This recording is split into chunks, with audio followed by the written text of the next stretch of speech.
Actually, the 451 feels weird because the boiling temperature of water is what, like 122? 212 degrees Fahrenheit. 212. See, I 1 and 2 twos. See, anyway, I Okay, feel but like 451 is a specific. It's I know. specific to like Paper. books and paper. You're telling me you could boil the plastic in a We're boiling not trying to pot? boil books, No, listen, Anna. I'm saying, you don't think? I think you could boil down the plastic in a pot. I feel like paper is more flammable than plastic. I think it should be a lower temperature to burn books. I'm not gonna lie.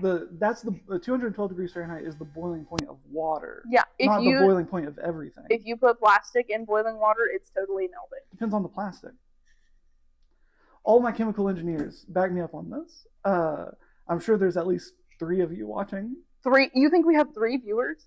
Okay, there's at least 1 chemical engineer, hopefully.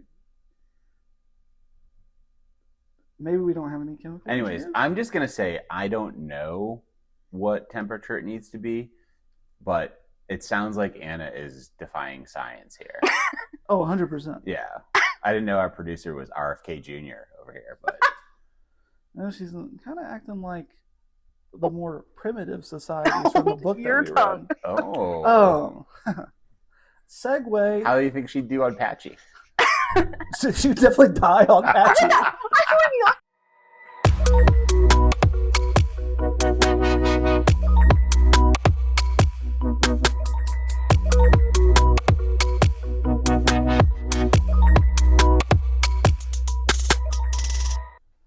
Welcome to Books and Bathos. You don't know the next part. Yeah, someone has to start. Okay. Hey, welcome to Books and Bathos, a podcast for the reluctant reader. I'm Sean Carter. And I'm Chris Tester. And we're here at Dragonfly Book Bar in Bristol, Virginia. That is correct.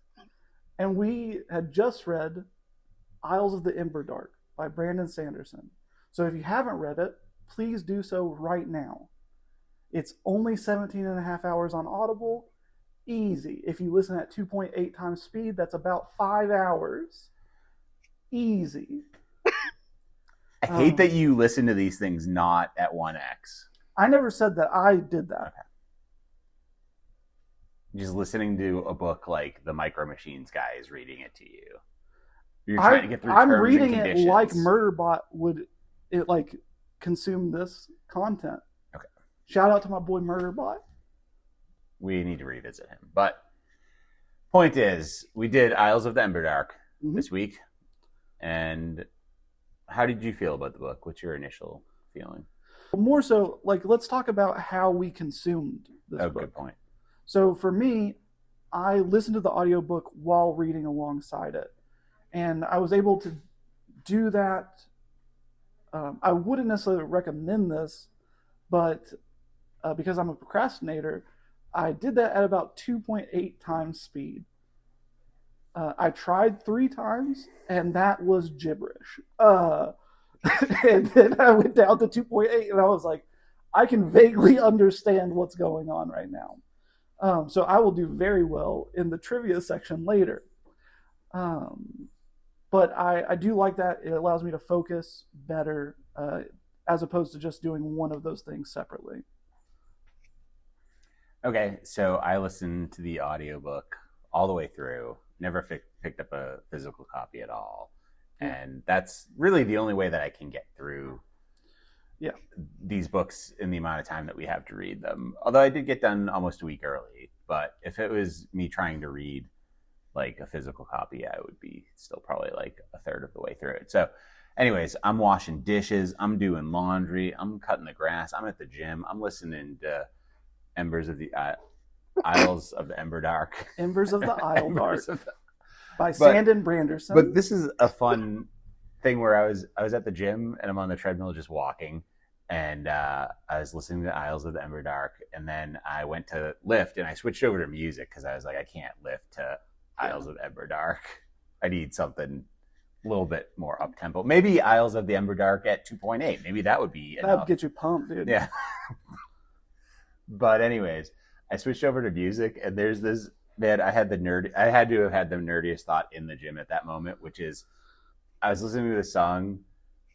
It just came up. I don't know if it was on a playlist. It's called "Take Me Through There" or "Take Me Through There." It's like a rap song, and it keeps going. "Take me through there, take me through there," and I was like, "Take me through the perpendicularity." Is that what they're talking about? And I was like, "There's no way anybody else in this gym is having the same thought at this moment." Can we play that song right now? Chris, cue the music. We probably can't do that. We'd probably get flagged. So Shawn, just sing it. No. I will say I did listen to the audiobook at 1x speed when I was driving, because there were times when I was going to shows and stuff that I was able to consume it at what like a normal person would do, instead of a higher being like myself. We say typical. Yeah, and I'm atypical. Yeah, I would Divergent. By Veronica Roth. That's the next book. It's not. Chris just edited all this out. If I had one word that I think sums up the book a little bit, it would be mortality. There's a lot of talk about death in this book. Yeah. Lots of talk about death. Lots of talk about very long lifespans and immortal or almost immortal beings and stuff like that. And it did make me think about dying a lot more than I would have wanted to while reading this book. Yeah, and I guess one of the main characters is also remarkably close to your age. That's true. And I don't know why that's funny. He is my age at one point in this book. Yeah. No, I think for pretty much the whole book, he's your age. And, you know, he's constantly battling with death. And do you think that allowed you to kind of relate to the book more? Yeah, I like whenever I see a bird, I'm like, stop showing me my corpse everywhere. My bird is like just showing me like obesity. It's just me bloated with like a Mountain Dew in my hand. It's not respect. Yeah. Dusk is in his mid-40s. Yeah. He's lived what some might consider to be a haggard life. Maybe that's why I relate to him so much. Yeah. I mean, Boston and Patji are basically the same. They are very similar, Boston and Patji. And I do feel like Dusk, we have a lot in common in that, like... Yeah, you probably saw a ton of bodies in Boston. Well, no, I was going to say, like, we were born too late for what we would like to be doing. Yeah. Like, I would like to be doing stand-up comedy. I was born too late for that. That's 80s and maybe 90s stuff. Now you're going to be a social media influencer, like run a book podcast or something like that. That sounds crazy. But, I mean, honestly, I know guys from the 80s that were like, they're nobodies. And they're like, I bought 3 condos with the money I made, and now I never have to work again. Yeah. And now I know comics that have been on like late night multiple times, and they're like, yes, I will come do a show for almost no money because I want to get on stage and I love doing comedy. Yeah. Wrong time period is what I'm saying. Anyways, what was your one-word review? You're making me really feel great about going into comedy. Well, you're good at it. Yeah. So at least you got that going for you. Yeah. Thank you, Shawn. Yeah. So my one word would be Pokemon. You can't stop yourself. I have to bring it up at some point. So in the first half of the book, maybe not half, maybe first third, when it's mostly focusing on Dusk, the relationship that he has with his aviar, his birds, are very much, I think, the relationship that Ash Ketchum has with Pikachu. And I think that, to me, that is probably why I got past the fact that they're birds. Because I notoriously hate birds. If Dusk knew who Ash Ketchum was, he would, like, kill you, I think. Yeah, Dusk wouldn't be happy about this. I think Dusk would be very happy about this comparison. And he'd be pretty upset about the birds thing. First off, Ash Ketchum eventually, as a 10-year-old, became the Pokemon champion. That's very impressive. I mean, that's a feat that Dusk never accomplished. And Dusk, later in the book, Dusk conquers the Dakwara, right? Which I think some of us would recognize is just a legendary Pokemon. And so that's just Brandon Sanderson Pokemon, and I'm all for it. I haven't seen opinions this bad since Scadrial. I don't know, girl. Yeah, this Sanderson disrespect will not stand on my watch. Oh, yeah, I'm just comparing Brandon Sanderson's work to the most profitable franchise in the world. Yeah, like McDonald's? No. Better than McDonald's. It's like going to a chef and being like, this is like a good like McDonald's Whopper or whatever they serve. You know what they serve. You know I do. So let's talk about how you'd rate this book out of 451. Okay. I'll go first. Okay, so now that we've done a few books, I do feel like I need to reassess how I give ratings here. Oh, it's almost like it's been brought up before in the podcast.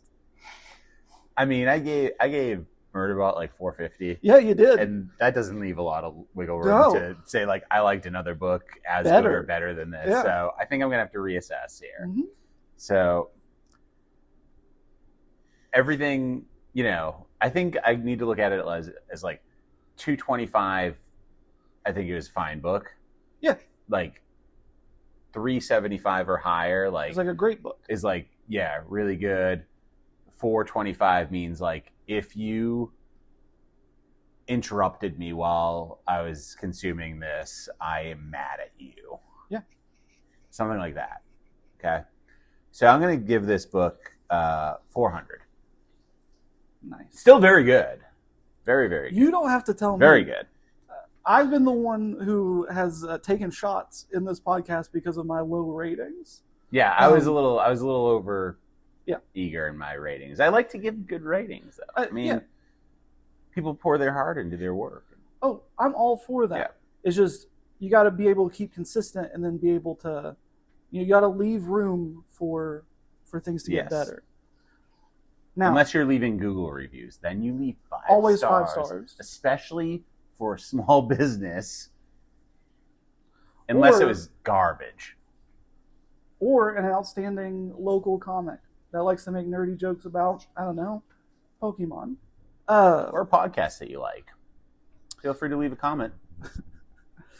So, my Fahrenheit rating for this novel might surprise you, because it surprises me that mine is higher than Shawn's.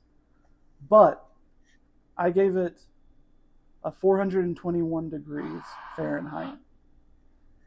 I had a lot of issues with the book, but I think the heights well exceed anything that I had problems with. So I really enjoyed it. I think the last half of the book, I didn't want to stop reading. So, and I think that is the sign of a great story. Now I will talk about the things that I didn't quite enjoy as much, the things that are bringing it down, because I think if it would have not done some of these things, I would have probably given it like a 435 or like a 440. If it didn't have birds, just the main. Yeah, well, their birds were different enough that AVR. Yeah, their AVR were actually kind of cool. Unlike birds in our realm, which are a nuisance and carry disease. I guess their birds actually carry disease AVR too. totally carry disease. Actually, yeah, they kind of suck too. You know what? Good point, Anna. I'll lower the. I'm just kidding. I'm not going to lower the rating.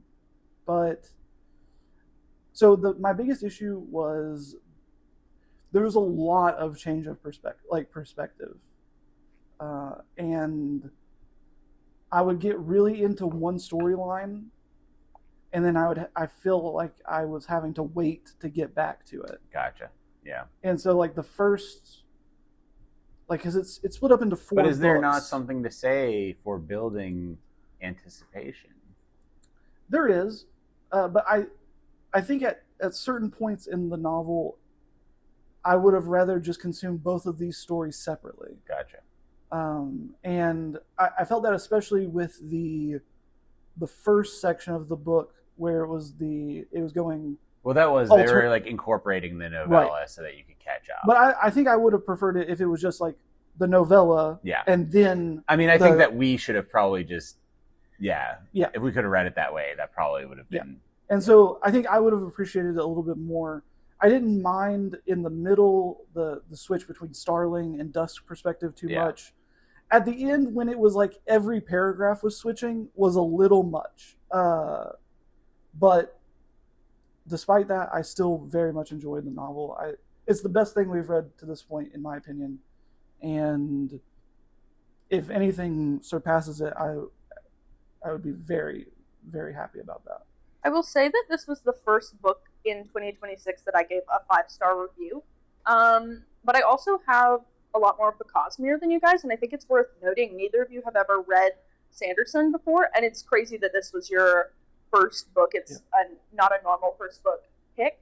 But I think a lot of the issues that you had, Chris, are classics of Sanderson, and if you read more of him, you'll see that, especially in terms of the changing perspectives very early on. That is a real thing, and that actually brings me to a point I had, which is the Sanderlanche, which is a classic term that any Sanderson person knows, which is the last couple hundred pages, or in this case, I don't know, maybe the last 75, because this was a shorter book.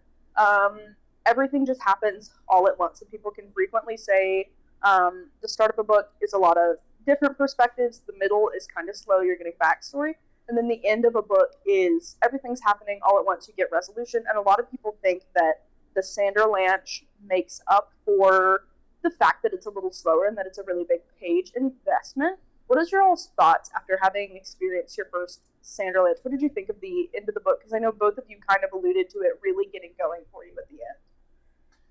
Yeah, so I think that was great. There was like this convergence of everything all at once. And I really did enjoy that. And yeah, I didn't know that was something that he normally did in his books.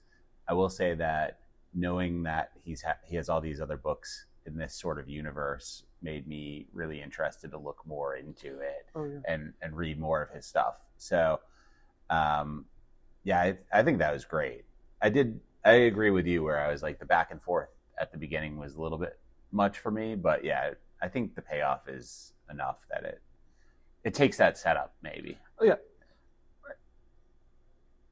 I do think the payoff is definitely worth it in this book, especially. I would say I don't have experience with the others. I have read many books, well, not many, but like a few books that do a change in perspective pretty often. Like Unwind has, like, the first few chapters are all different perspectives and they meet up at a different point, and then there's a few of the Rick Riordan books, I think, that also change perspective within different chapters.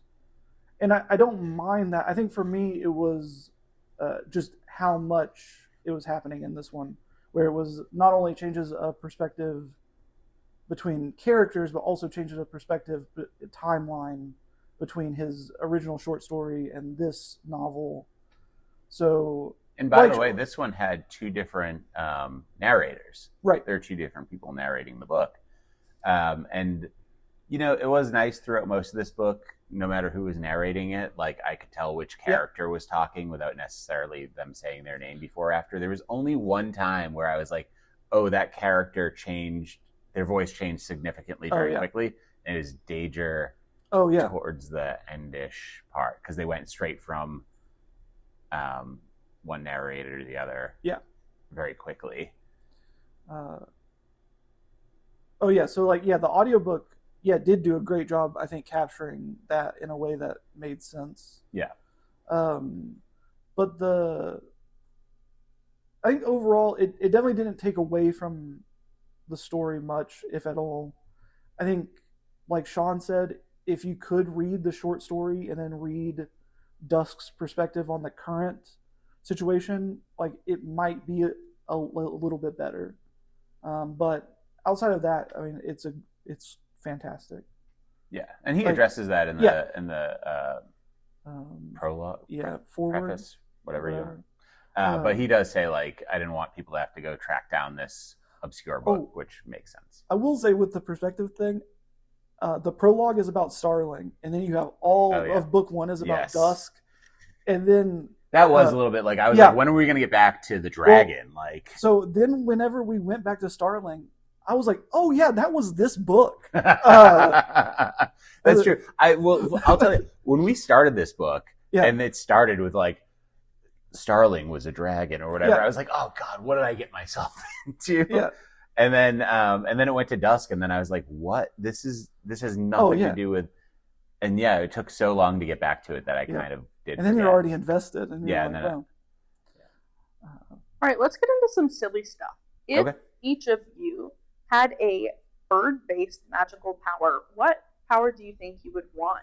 You don't get to pick it, of course, but what do you think you'd want? Wait, do we have a bird that has a you talent, have a or bird. do we have a bird-based talent? Because if it's a bird-based talent, I'm taking flying. That's easy. No, your bird. We have a bird that does something? Yes. Okay, great. Yeah. Do you got one? I'll let you go first. Okay. My bird is like, so Sock can see a corpse everywhere. So I have actually 2 different ones. One is that it's like Sock, where you can see a corpse, but it's for jokes on stage that are about to flop. So like you're like about to tell a joke, and then it's like you just see in front of you like that you bombed, and you're like, all right, I'll try a different one. But then there might be some nights where it's just all flops, and you're like, what do I do? I'm just gonna have to tell. Oh man, that's so good. That would be a good one. And then my other one that I have is a bird that knows where my keys are, a bird that reminds me when my windows are down, a bird that tells me where my wallet is, a bird that tells me who I need to text back. It's just basically an ADHD bird. That's what I need. Yeah. No, that's great. Thanks. Just better memory. And, like a bird that remembers. Better memory and being able to read the room are Shawn's 2 birds. Yeah, basically, yeah. Yeah. I mean, I could already read the room, but it would be nice to have somebody else there, like it's a tough one. Right. Billy, all 4 of these jokes that you thought were gonna work. Yeah. Yeah. But that could also come in handy, like in the office, like at a job, where you're like, should I say this joke, or is HR about to get involved? You just like suddenly see yourself at the other end of a desk. Am I about to get canceled, bird? And they're like, just sign here saying that you understand what I just said to you. Yeah. I do love that. Not that I have personal experience with that happening to me, but. All right. Well, that's pretty interesting, Shawn. I also have 2 bird based powers that I would like. One is pretty close to the Sock's power as well. Mm-hmm. Sock, just as a reminder, allows his person that he's tethered to see their corpse in dangerous situations. I should have mentioned that. Yeah. And for me, if I had a bird that was similar to Sock, I would love for it to be able to see the corpses of all of the other birds. But instead of it being a vision, it would just be actual, they would all be dead. And then I would have the one bird to rule them all, and that would be Sock. And I think that would be good. Second, if I had another option that's a little more grounded in our world, I'm from Tennessee, and our state bird is the mockingbird. And I would love to have a mockingbird companion who powers me by allowing me to basically replicate any sound that I would want. So I'd be a master of impressions. I would be able to, as a dungeon master, I would be able to make the best characters and make them come to life. And I think that would just be a really fun thing. Maybe not the most practical, but I think it would be really fun. That's a good one. I like that. I have a question now that we're on the topic of the birds and the talents that they imbue. Do you think that there was anybody on Patji or one of the related islands that just had a parrot, but like other people let them think it was special? Like he's like, my bird can talk, and they're like, good for you. I think definitely that happened. Okay. Because I'm sure there's like kids that are growing up and like their parents are like, we can't actually afford to get him an AVR. What can we do? And then they're like, oh, just give him a parrot. Yeah. Let's swing by the exotic pet store. It's the store brand. Yeah. So like you're eating Cheerios, I'm eating Food Club. Oh yeah. You know. All right, let's play a game of Hot or Not. Let's do it. I'm glad we don't do F, Marry, Kill on this podcast because that would be very difficult. It would be. So I'll go first because I have I think maybe one more than you, potentially. So first, do you think Xysis is hot or not? Xysis is one of the dragons, right? Oh yeah. Is that the one that owned the ship that they? Yeah. Okay. I think that probably Xysis is hot, and like the way that like he wields much power and knowledge and but also like probably doesn't really engage with others that much. It's probably like, I don't really need you anyway. So he also like I bet a lot of people want to, but just doesn't happen that often because he just doesn't find like anybody worthy. I think he's very probably like, I don't see value in doing that. Yeah, I thought the scene where Starling is talking to him and he is playing the piano while he's like basically doing and it's like he's showing the emotions through the song that he's playing while they're doing their back and forth. Like if there's a scene that I would want to see like in TV or a movie, it would be that scene. And I guess that kind of relates to a thing that I would like to do, which is if you pictured like a current actor or anyone playing Xysis, can you think of someone off the top of your head? Like Stanley Tucci. Stanley Tucci could be a good Xysis. I mean, Xysis. I think he is described as having darker skin, but because I was more picturing like a. I think what's the guy's name that played Luther? Idris. Oh, Idris Elba. Idris Elba.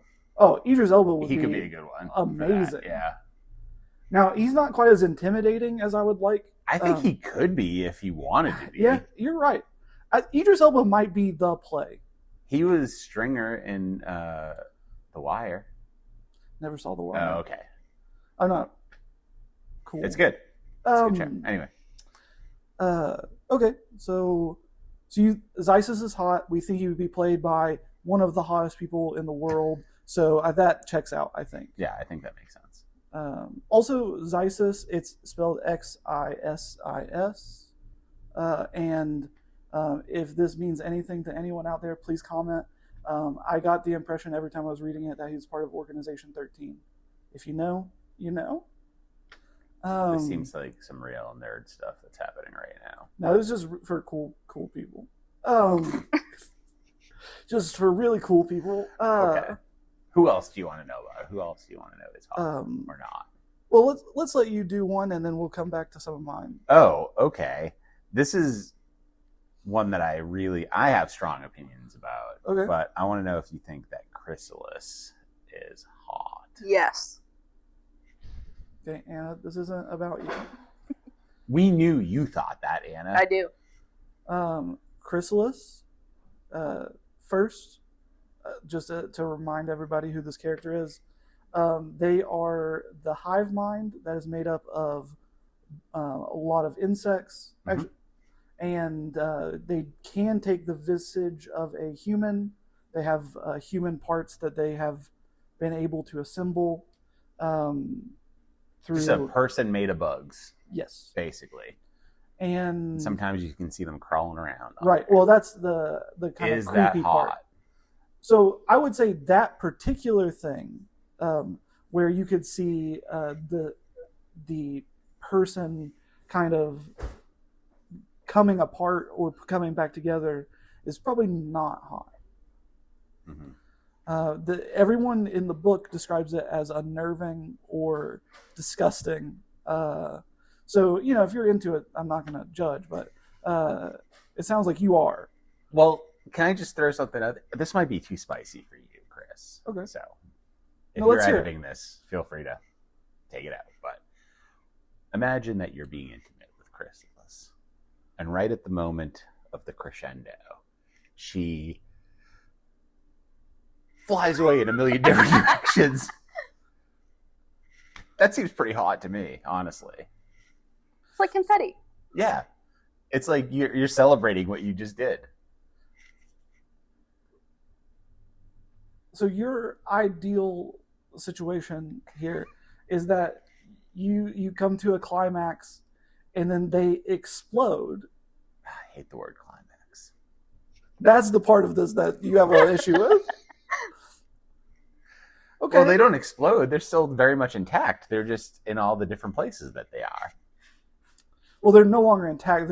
They're still connected. Yeah, you're right. Yeah. But yeah, I mean, nobody dies is my point. Like, nobody's harmed in this. I was harmed in this, I think, I would say. Okay. So back to the... Sorry, this was your answer to... Yeah. Okay, so we know Shawn's answer. I would say from a personality standpoint, I do think Chrysalis is very, very interesting and very dynamic. I found the Sleepless in general to be very interesting, and she is no exception to that. So I would say hot, but not. We're like if we're comparing to last episode, not Mensa hot. Like that's. It's a different kind of hot. Yeah, though. Like she's sneaky. Hot. She's conniving. I mean, in my 20s, she would have been perfect for me, honestly. Now I think I moved past it a little bit. Okay. That's good to know. Yeah. My thought, Chris, is that you're kind of sapiosexual, and she has hive mind, so she's so intelligent. But it's still just one mind. She's got all this knowledge and ability I think she was hot. Get knowledge. I know. I think she's probably smarter than Mensa. Whoa. Let's take it easy. It's hard to compare universes. I think Mensa in her universe is probably smarter than Chrysalis in hers. Okay, I'll take that. Because I get the impression that there's people with vast knowledge in the Cosmere. So I think it's probably a good time to go for another one of the people that I would like to know if you think they're hot or not. Sure. This is important to me. Okay. I'll try and get it right. Hot or not? Patji. Oh. Patji, if you aren't familiar, is the island. It's an island. It's a god. It's an island god trying to kill you all that is trying the to time. kill Dusk for the majority of the book. And I'm going to say that Patji is not hot. Wait, because I had a feeling that you would say that. But he is referred to as father many times. So kind of daddy. I get that. Mm-hmm. Sure. And some people might be into that sort of thing. You. I'm not. Oh. I will say it's not hot for a couple of reasons. One, physically mass. Very hot. Physically, it's pretty hot. Yeah. But for one, it's a land mass. Not huge. It's got death ants. That's not, I mean, even crabs is bad enough. Death ants on your body. Not good. And third, it's kind of like, I mean, it's definitely like Hawaii, or it's based on that sort of. And I had my first honeymoon in Hawaii, and I don't think it's hot to be in Hawaii any longer. Okay, so it seems like you're bringing some personal baggage into this. Yes. I think that's understandable. But let me just make some counterpoints. Okay. Patji bestows the gifts to the AVR. Mm-hmm. Patji bestowed gifts to Dusk, and now the other navigators. Mm-hmm. They are benevolent. Even though they are out to kill you in some way, they are also trying to protect and trying to grow. No, Patchy's playing too many games, dude. He's trying to murder you, and then he's like gaslighting you, like, hey, I'm here to help you. No. Okay. All right. So you would say no, not hot. Not hot. Okay. Do you have I have one more for you. Okay. To see if you feel like this character is hot or not. And it is Danger. Okay. That's interesting. Mm-hmm. So he's in a high position. He's a soldier, or he was a soldier. Yeah, he's military. Well, he's still military. Mm-hmm.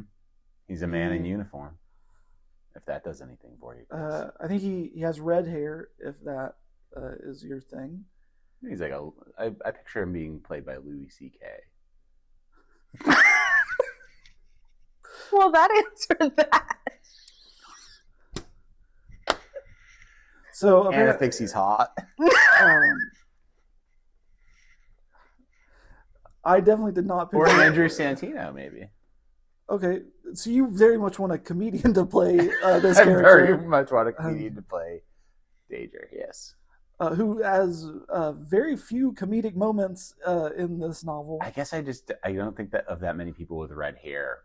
I kind of pictured him as an one Auburn. of the Weasleys. Oh. Yeah, but what are the actors' names? You don't know those actors' names. Dom Hill Gleason. I guess. I believe you if you say that's his name. I pictured him as somebody kind of traditionally attractive. I did like an Auburn Nathan Fillion who is hot, but it's the person out. Don't shake your head at Nathan Fillion being hot. No, I'm saying this is not a Nathan Fillion character. That's just how I think that makes sense. I definitely though. pictured Nathan him that Fillion way. kind of makes sense there. Just the personality is such a turn off. But okay, so who's what's the guy's name from Happy Days? The nerdy red hair guy. I'm not. You're talking about before my time, dude. I mean, it's before my time too, but he's famous. He like directed Arrested Development. And so the guy Sean's talking about, we'll put him on screen. Not hot. Please, but that's what I'm saying. If he was playing Danger. Anyway. So okay, back to what I was saying about Danger. Yes. Please. So he is very two-faced. Oh yeah. Or more. Oh yeah. 10-faced. He is very analytical. I do appreciate that about him. Mm-hmm. But he doesn't have. He's only going to use you. Like he's not going to. Like there's no part of this where you get out of this unscathed. Yeah, it's interesting that you say that because it's like you say he's two-faced, and the people that you can't trust in this book, I would think, would be like people like Chrysalis and Danger, but for some reason I like Chrysalis more. I feel I think Chrysalis grows in the but his is just in like pursuit of power, probably. Right. His like and with Chrysalis it's much more difficult because some of it is just trying to survive. Right. It's not necessarily a power. When you're made of bugs, everybody's trying to exterminate. Yeah, true. Okay, so you're gonna say I'm gonna hot say or not?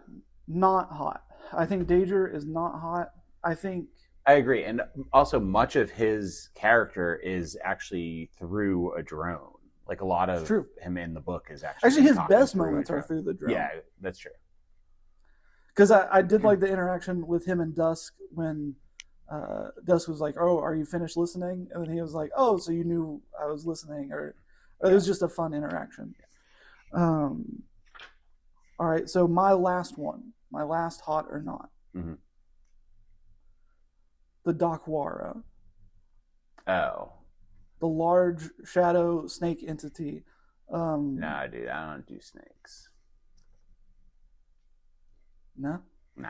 Wait, but you said yes to the worm last episode, and this is just the seafaring. No, he said no to the worm. Oh, I thought you did. I was going to say, that doesn't sound on brand. Oh, no, you said big mouth, but then you said no because swallow you whole. Okay, Yeah, never so mind. I take it back. I don't do snakes. Okay. Keep them away from me. Like Indiana Jones. Yeah. Yeah. I am like Harrison Ford. Exactly. That's not what I said. Well, maybe now. You're like a current Harrison Ford. Chris, what do you think of the Dakwara? I think the Dakwara is largely misunderstood. From my understanding of the novel, it kind of is whatever the people believe it is. So if everyone thought that it was Jessica Alba, it would be Jessica Alba. And I think that is a win for me. So...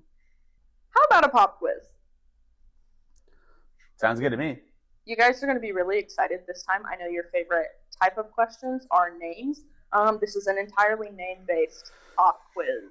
Except you have, through your points, already answered 3 of these questions. You guys preemptively, you're starting with 3 points. Because you collectively, yeah. So, as a whole. So it's starting with 0 points. But you guys collectively already answered multiple questions. Good for you. You knew people's names. I am pretty surprised by some of that. I mean, Shawn and I are pretty impressive, people are saying. A lot of people are saying. And you're back to 0 points. Same as last time. If you know the answer, just yell it out. Be funnier or smarter than the other person faster. Easy. Okay. Number 1, what is Starling's real name? Illustandra. No. It's so close. I don't know. I like Starling. I am going to give you a half point for that because it is Illustandrista. So you missed the second half. Yeah. But I'm going to give you a half point for that. That's pretty decent. When you're listening at 2.8 times speed, it sounds like Illustandra. So. In that vein, what is Dusk's full name? 6 of the Dusk. 6. It's 6 of the Dusk. It is. That's another full point. 1.5 points for Chris. Woo! Name all 3 of Dusk's birds. Sock, Cokerly, and Roque. Yeah. That was one that you guys had already answered, but you only named. Did we say all 3 of them? I feel we like only said Sock. So he said Cokerly and I said Roque. Yeah. So you each get a point for that. What is the name of Starling's mentor? This is such a Xander. Oh, it is Hoyt. I can't believe you got that. And her uncle is Frost. Yes, that's true. Hoyt is a major player through spoilers the whole Cosmere, and he's a fan favorite. That's what I was gonna say. Their girl boss. Name one other planet mentioned in the Cosmere. You get a point if you can name all. There's 7 planets that the book named. You get a point for each of them that you can shout out. I don't know if this is a planet, but I do know it's a hub. There's Silverlight. City. Nope. It's a First hub. of the sun. Well, that is the planet that they are on. Give me a point. You're getting a point because that was the next question. 1 point for Shawn. Keep going. You got. Just give him points for answering this question wrong, and then you're already beating him. Start naming planets. Jupiter. Is Pluto still one? No. It wasn't, but then I think it was again. Nope. No, it's a dwarf planet. Okay. So we've named one on this episode already. Let her hear it. Okay. So it's like I don't know any of these planets. So don't wait for me. I assume that the Scandrians, so it's like Scandria. Scadrial. You'll get a point for that. And then I keep getting Roque's name involved in this R1, and it's not right. But it's like there's a TH in it, I'm pretty sure. No. Is there an X? No. then I have no idea. You're gonna get a quarter point. Roshar, yeah. Roshar. Because that's the one that Hoyd talks about with Starling. When they're on the Roshar. Oh, when they're on the Dragon Beach, which is a different plane, which has a name, but I don't remember it. No points. All right, next question. What was the name of the first navigator? Oh, Kakobon. Yeah, point for Chris. Nice job. Oh, you've completed them all because you guys knew the name of the monster, you knew who owned Starling's ship, you knew the term for Chrysalis's species, and you knew her uncle's name. Wow. Good job. You guys are so brave. So brave. Pretty impressive. I'm ready to go into that cave of death. Do you think you would make it out? No, not at all. Although, you know what? I like that it was things from his life previously. So, like, knowing, like, the most dangerous times of my life. It'd be like your ex-wife? Like, if you went into the cave of death and it was all the most dangerous times from your life. Yeah. Well, you survived all of those, so maybe you would make it, right? Yeah. Well, but looking back on it, I wouldn't want to experience that, is what I'm saying. Well, the weird part of that is it was specifically the most dangerous things from Dusk's life. Yes, exactly. Because even the other people experienced the things that he was. That was a question I had. Was like, did they experience the same thing, or did they experience a different thing? No, because Starling got bit by the death ants. Yes. Starling got like. Well, she experienced the same thing, but she was with him. Right. So my question was like, when the guards went down. No, because they were exploring before him. So they were exploring before him, and they experienced what he had experienced. Yeah. Okay. And because it was built specifically for him. Well, because Dager mentioned the death ants, and he didn't know what they were, and then Dusk was able to identify them. That makes sense. I just wasn't sure if I was understanding that correctly or not. No, it makes sense. Like if it was like the Cave of Reflection or whatever from Star Wars, it would be something like that. A reference that we all equally appreciate and understand. So I think it's probably a good time for us to talk about our favorite quotes. Mm-hmm. And so I'll start with mine. My favorite quote in the novel was "More birds." That doesn't make sense for you. Well, it was kind of in a negative tone when he said it. Oh, okay. So it was a great moment for me because I was like, finally, somebody gets it. It is a problem. They are a problem. We need to eradicate them. So if you're a pro bird listening to this, you can talk about it in the comments. That's fine. Talk about it with me. I'm the one who responds to the comments, and I love birds. I will also respond to those particular comments with vitriol. By the way, I had written to you guys this week about trying to do a little game where you take like your favorite quote and put it in a scenario in your life where you think it would fit. So where do you think that would fit in your life? Every day when I walk outside and I'm just like, more birds? Again with this? Patji, what do you have in store for me? Do you know they have a bird at the library here in Bristol? What do you mean? There's a bird at the library. It lives inside the library. In the kids section. He's great. He's so sweet. Like a pet? Mm-hmm. Yeah. Not just a bird that got in and they were like, oh, we'll keep him here. It's not a Home Depot. It's just a prison for that one bird. Trying to get that bookworm. Gosh, Shawn.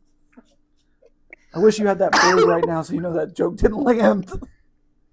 I would like it to be noted that Anna just spit her drink. She was laughing before that. It came out my nose at the bookworm. But the bookworm part. I hope you guys can hear the splash of that coming out my nose. Please stop drinking during this podcast. Alcohol. She's drinking alcohol during this podcast. If the title of this podcast episode... Don't do that. If this isn't titled More Birds, I don't know what we're doing here. My quote is, this is from Dusk. and it's kind of like Till Dawn. Huh? What? Yeah.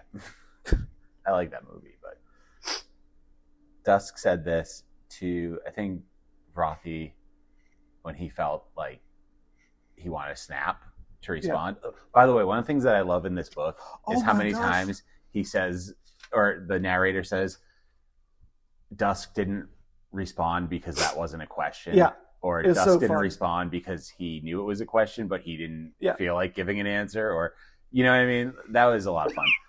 So this is a quote from Dusk that says, I am overwhelmed. I do not know the right decisions to make. I am left questioning everything I once believed. My God, my heritage, my purpose, even how I got here. That's a great quote. It is a great quote, and I picture myself saying it in the checkout line at IKEA. Oh. To my wife, instead of snapping at her. Just going like, yeah, I am overwhelmed. Yeah, I like that. Okay, thank you. I have two more quotes. Okay. One of them I don't think I would probably ever use in the context of my life, but I thought it was very interesting. Yeah. And it was, once these questions had not been asked, the seas were what they were. Now, however, men poked and prodded into everything. They asked why. They said, we should explain it. And it was a cool way to see his perspective on things and how he longed for the older times, but obviously everything was changing. And by the end of the novel, everything was so different. So I just thought it was a good way to like sum that up. Yeah, it is. That progress, because he mentions it so much throughout the novel. Yeah. It was like progress was inevitable. It was going to happen. He accepts it pretty well. Oh, yeah. Despite, kind of wanting to have a simpler world. Okay, the next quote, and I think the last one that I have is also from Dusk. And he just says, I want to be useful, not important. Oh, that's great. Right? Yeah. I think that's just a nice way to be in life. Yeah. A lot of people want to be important. Yeah, we could use more people that would like to be useful. Yeah.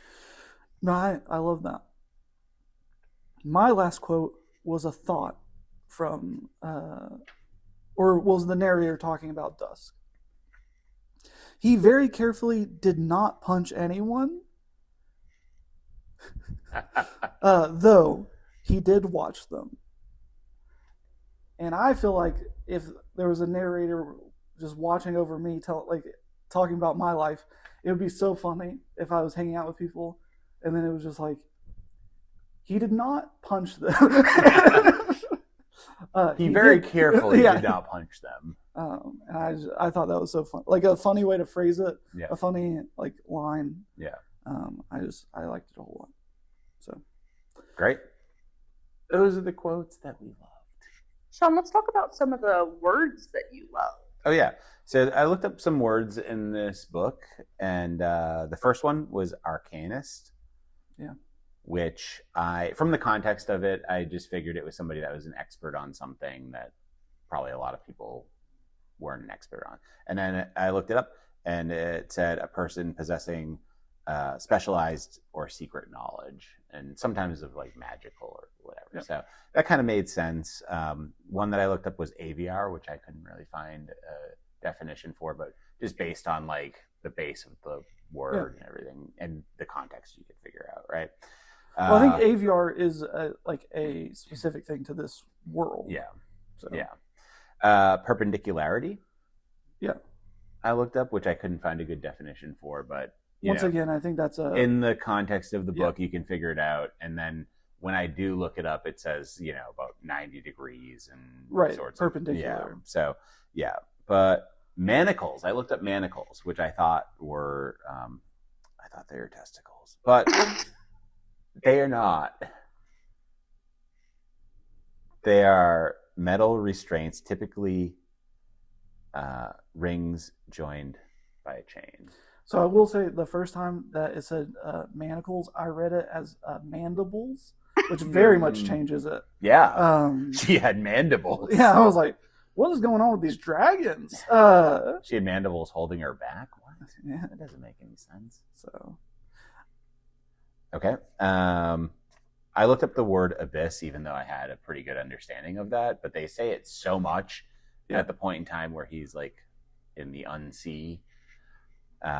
So anyways, the definition I found was something profoundly deep, immeasurable, gulf, chasm, void.